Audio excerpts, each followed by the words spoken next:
¿Cuáles son los plazos para presentar la declaración anual por los contribuyentes acogidos al régimen simple de tributación? Entonces, el régimen simple es algo que empezó a existir desde el año grabable 2019. El primer año del régimen simple es el 2019, porque lo creó la ley 1943, diciembre del 2018. Y si ustedes estudian la resolución 0081 de noviembre del 2019, allí la DIAN sacó un reporte de todos los que se alcanzaron a meter al régimen simple con corte a septiembre 30 de 2019, resulta que se metieron como 8.000 contribuyentes, de los cuales 5.000 más o menos, como 5.300 son personas jurídicas nacionales, y los otros 2.000 y pico,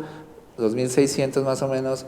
son personas naturales residentes que también se metieron a ese régimen simple. Entonces, sin importar si es persona jurídica o sin importar si es persona natural, el que se haya metido al régimen simple en el 2019, pues va a tener que presentar la primera declaración anual del régimen simple, que es una declaración que reemplaza al formulario 110 o 210. Ellos ya no vuelven a presentar ni el 110 ni el 210, sino que van a tener que presentar el nuevo formulario de la declaración anual del régimen simple, que está en la hora en que no conocemos ni un borrador. Sí, y no sabemos por tanto si le van a pedir informar el patrimonio o si solamente los ingresos y los datos para el INC y el dato para la ganancia ocasional, que es algo que sí se va a tener que liquidar dentro del formulario del régimen simple. Pero entonces los plazos, resulta que los plazos quedaron mencionados en los artículos 1.6.1.13.2.50 del Decreto Único Tributario 1625/2016, luego de ser modificado con el Decreto 2345 de diciembre 23 de 2019. Entonces por acá tengo el decreto 2345, a ver si lo tengo todavía abierto, aquí está. Y con este decreto de diciembre del 2019, que es el que fija los vencimientos de declaraciones tributarias durante el año 2020, vamos a buscar el artículo 1.6.1.13.2.50, 1.6.1.13.2.50. ¿Sí? Y allí dice plazos para declarar y pagar el impuesto unificado al régimen simple. Las personas naturales y jurídicas que por el periodo grabable 2019 se hayan inscrito ante la Unidad Administrativa Especial de Dirección de Impuestos Nacionales como contribuyentes del régimen simple deberán presentar la declaración anual consolidada de este impuesto y pagar el impuesto correspondiente al año grabable 2019. El impuesto sí ya lo fueron pagando de forma anticipada con el recibo de anticipos bimestrales obligatorios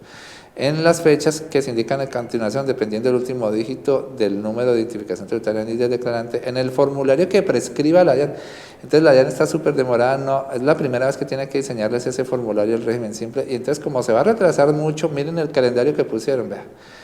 En octubre del 2020, el vencimiento va a ser en octubre del 2020, o sea, la DIAN es súper conchudísima, se va a tardar un montón de tiempo en ajustar la plataforma Muisca para poder incluir ese nuevo formulario en la plataforma Muisca y hacer que entonces esos 8.000 contribuyentes que se alcanzaron a meter al régimen simple durante el 2019 puedan terminar haciendo la presentación de esa declaración anual del régimen simple acá en estas fechas tan tardías. Dice, parágrafo primero, el impuesto de ganancia ocasional para los contribuyentes inscritos en el régimen simple de tributación se determinará con base en las reglas generales establecidas en el Estatuto Tributario y se pagará en los plazos aquí dispuestos, utilizando el formulario prescrito para la declaración anual consolidada del régimen simple. Entonces, en el mismo formulario del régimen simple, los ingresos que forman ganancias ocasionales también van a quedar allí y van a pagar el impuesto allí. Incluso de los ingresos que hayan formado ganancias ocasionales no se hacían anticipos durante el 2019. El anticipo durante el 2019 era solo para lo que es el impuesto simple normalito, que se calcula sobre los ingresos ordinarios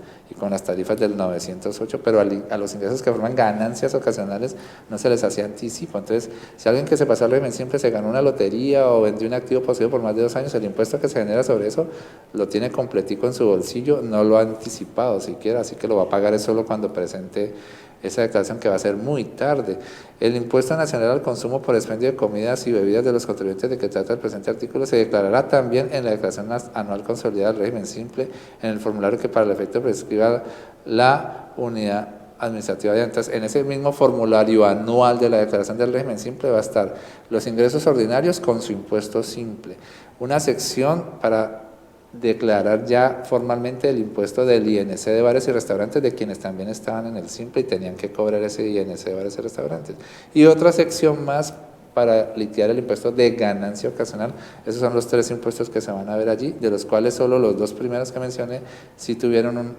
sí se les hizo ya los pagos de forma anticipada a lo largo del 2019 con los formularios 2593 del recibo de anticipo bimestral obligatorio.